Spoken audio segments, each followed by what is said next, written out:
வணக்கம். இன்னைக்கு நாம ஒரு ரொம்ப ஸ்பெஷலான ஆழமான ஒரு கதை விளக்கத்தை பார்க்க போறோம். இது மஞ்சளாறு காட்டுல நடந்த ஒரு அழகான ஆனா அதே சமயம் கொஞ்சம் ஆபத்தான ஒரு சம்பவத்தை பத்தினது. நேர்மைக்கும் இரக்கத்துக்கும் எவ்வளோ பெரிய சக்தி இருக்கு அப்படிங்கறத இந்த கதை பயணத்துல நாம மெதுவா ரொம்ப நிதானமா உணரப் போறோம். வாங்க கதைக்குள்ள போகலாம். கதைக்குள்ள போறதுக்கு முன்னாடி உங்ககிட்ட ஒரு சின்ன கேள்வி. எல்லாரும் ஒரு நிமிஷம் உங்க கண்களை மூடி கற்பனை பண்ணி பாருங்களேன்.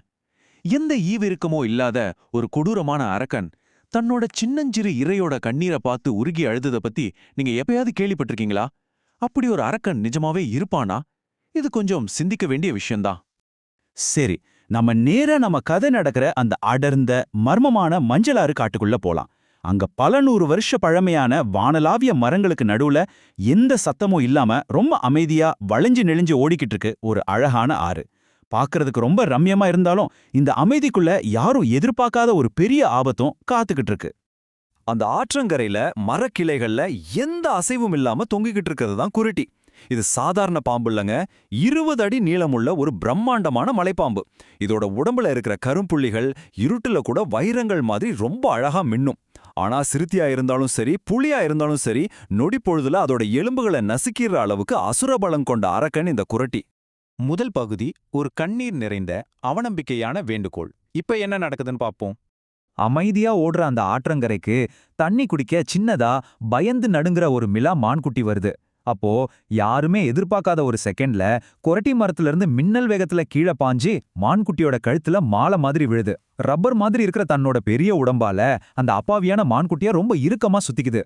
பொதுவா இப்படி மாட்டிக்கிட்டா எந்த மிருகமா இருந்தாலும் துடிக்கும், தப்பிக்க போராடும் இல்லையா? ஆனா இந்த சின்ன மான்குட்டி அப்படி எதுவுமே பண்ணல. பயத்துல அப்படியே உறைஞ்சு போய் அம்மா அப்படின்னு சத்தமா கதறுது. அது முகத்துல இருந்து கண்ணீர் மளமளன்னு கொட்டுது. மான்குட்டி இப்படி அழுறத பார்த்ததும் அந்த ராட்சச மலைப்பாம்புக்கு ஒரே குழப்பம். அப்போ அந்த மான்குட்டி நெஞ்ச உருக்குற மாதிரி ஒரு கோரிக்கையை வைக்குது. எனக்கு சாவு நிச்சயம்னு நல்லா தெரிஞ்சு போச்சு. ஆனா நோய்வாய்ப்பட்டு கிடக்கிற என் அம்மாவுக்கு மொட்டச்சியம்மன் பாறையில் இருக்கிற நாவல் பழங்களை மட்டும் கொடுத்துட்டு வந்துடுறேன். அதுக்கப்புறம் நீங்க தாராளமா என்ன சாப்பிட்டுக்கலாம் அப்படின்னு கெஞ்சுது. இரண்டாவது பகுதி இதுவரை இல்லாத மிக விசித்திரமான பயணம். அது எப்படிப்பட்ட பயணம்னு பார்க்கலாமா? மான்குட்டி எவ்வளவு வேகமா ஓடணும் குருட்டிக்கு நல்லாவே தெரியும். அதனால மான்குட்டிய தனியாலாம் அனுப்ப முடியாதுன்னு குருட்டி கண்டிப்பா சொல்லிருது. நான் உன் உடம்பு சுத்திப்பேன், நீ என்ன சுமந்துகிட்டே தான் போகணும் அப்படின்னு ஒரு நிபந்தனைய வைக்குது. இந்த காட்டிலேயே இதுவரைக்கும் யாருமே பாத்திராத ஒரு ஆச்சரியமான விஷயம் இப்ப நடக்குது.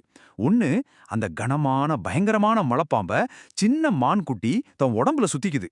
2, அப்படியே ரொம்ப தைரியமா மொட்டச்சியம்மன் பாழைக்கு நடந்து போகுது. 3, அங்க தான் அம்மாவுக்காக இனிமையான நாவல் பழங்களை பத்திரமா சேகரிச்சுக்குது. மூன்றாவது பகுதி இறுதி சோதனை. இதுதான் இந்த கதையோட மிக முக்கியமான கட்டம். மான்குட்டி தன்னோட அம்மா இருக்கிற இடத்துக்கு பக்கத்துல வந்ததும் குரட்டி அதோட உடம்புல இருந்து மெதுவா கீழே இறங்கி ஒரு புதருக்குள்ள ஒழிஞ்சுகிட்டே, நீ மட்டும் படத்தை கொடுத்துட்டு ஓட நினைச்ச, நோயோட இருக்கிற உன் அம்மாவை நான் சாப்பிட்டுருவேன் அப்படின்னு மான்குட்டிய ரகசியமா மிரட்டியும் வைக்குது. ஆனா புதருக்குள்ள ஒளிஞ்சிருந்த குரட்டிக்கு செம ஷாக். ஏன்னா அங்க சுமார் 15-20 பெரிய மிழாமான்கள் அந்த அம்மா மானுக்கு பாதுகாப்பா நின்னுட்டு இருக்கு. போன வாரம்தான் இதே மாதிரி பெரிய மான்கள் எல்லாம் சேர்ந்து அதோட கூர்மையான கொம்பாலேயே குத்தி ஒரு மலைப்பாம்பை கொன்னுச்சு அப்படிங்கிற விஷயம் குரட்டிக்கு இப்ப ஞாபகம் வருது. இப்போ பயம்னா என்னன்னே தெரியாத அந்த கொரட்டிக்கு லைட்டா நடுக்கம் வந்துருச்சு. சரி, நாம மெதுவா இங்கிருந்து எஸ்கேப் ஆயிரலாம்னு நினைக்குது. இந்த இடத்துல நீங்களே கொஞ்சம் யோசிச்சு பாருங்க. தன் கூட்டத்தோட பாதுகாப்பா தப்பிக்க ஒரு நல்ல வாய்ப்பு கிடைச்சா திரும்பவும் சாகிறதுக்காக அந்த மான்குட்டி வருமா? குரட்டி பயத்துல மெதுவா நகரும்போது திடீர்னு சலசலன்னு ஒரு காலடி சத்தம் கேக்குது. திரும்பி பார்த்த குரட்டிக்கு அளவு கடந்த ஆச்சரியம். அந்த சின்ன தைரியமான மான்குட்டி எந்த துணையும் இல்லாம திரும்பவும் அந்த ராட்சச பாம்பு முன்னாடி முற்றிலுமா தனியா வந்து நிக்குது. நான்காவது பகுதி இரக்கத்தின் சக்தி. அந்த உண்மையான சக்தி என்னன்னு இப்ப நாம பாப்போம்.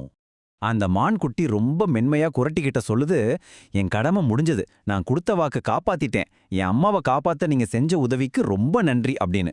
ஒரு பெத்தவங்களுக்காக தான் உயிரை கொடுக்கறதே ஒரு மாபெரும் பெருமைன்னு அந்த மான்குட்டி சொல்றப்போ கொரட்டியோட மனசே ஆடிப்போகுது. இங்கதான் நாம ஒரு சூப்பரான முரண்பாட்டை பாக்குறோம். மான்குட்டி உருவத்துல ரொம்ப சின்னது, உடல் அளவிலும் ரொம்ப பலவீனமானது. ஆனா அதோட நேர்மை அப்படிங்கிற தார்மீக பலம் உடைக்க முடியாதது. ஆனா குரட்டி ரொம்ப பிரம்மாண்டமானது, பயங்கரமானது. இருந்தாலும் அந்த சின்ன மான்குட்டியோட தூய்மையான இரக்கத்துக்கு முன்னாடி அது ரொம்பவே பலவீனமாயிருச்சு. மான்குட்டியோட அந்த தூய்மையான மனச பார்த்ததும் கொடூரமான அந்த அரக்கன் முற்றிலுமா மாறி போயிட்டான். மெதுவா தன்னோட கனமான தலைய உயர்த்தி மான்குட்டியோட முகத்துல வழிஞ்ச கண்ணீரை ரொம்ப மென்மையா தொடச்சு விடுறான். அரக்கனும் இரக்கத்தின் உருவமா மாறுற ரொம்பவே எமோஷனலான ஒரு தருணங்க இது. மான்குட்டிய உசுரோட விட்டுடலான்னு முடிவு பண்ண குரட்டி ரொம்ப மரியாதையா ஒரு வார்த்தை சொல்லுது. தாய்க்காக தன்னோட உயிரை தர துணிந்த உன்னை வணங்கினாலே எனக்கு பெருமை அப்படின்னு சொல்லுது. உண்மையான அன்பும் நேர்மையும் எவ்வளவு கொடூரமான இதயத்தையும் மென்மையாக்கிடும் அப்படிங்கிறதுக்கு இது ஒரு மிகப்பெரிய உதாரணம். அப்படி சொல்லிட்டு அந்த பிரம்மாண்டமான குரட்டி மரக்கிளைகள் வழியா அமைதியா காட்டுக்குள்ள மெதுவா ஊர்ந்து போகுது. அப்போ அதோட உடம்புல இருக்கிற கரும்புள்ளிகள் எல்லாமே ஒளிரும் வைரங்கள் மாதிரி மின்னுது.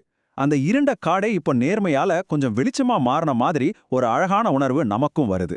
இரக்கம் மற்றும் நேர்மையின் சக்தியை காட்டுற இந்த கதை நிச்சயமா உங்க மனசை தொற்றுக்கும்னு நம்புறேன். வாழ்க்கையில எந்த சூழ்நிலையும் நேர்மையா இருக்க முயற்சி பண்ணுவோம்.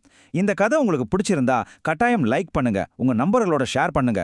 மறக்காம தமிழ்ல உள்ள டிஜிட்டல் பார்ட்டி சேனலுக்கு சப்ஸ்கிரைப் பண்ணுங்க. நன்றி.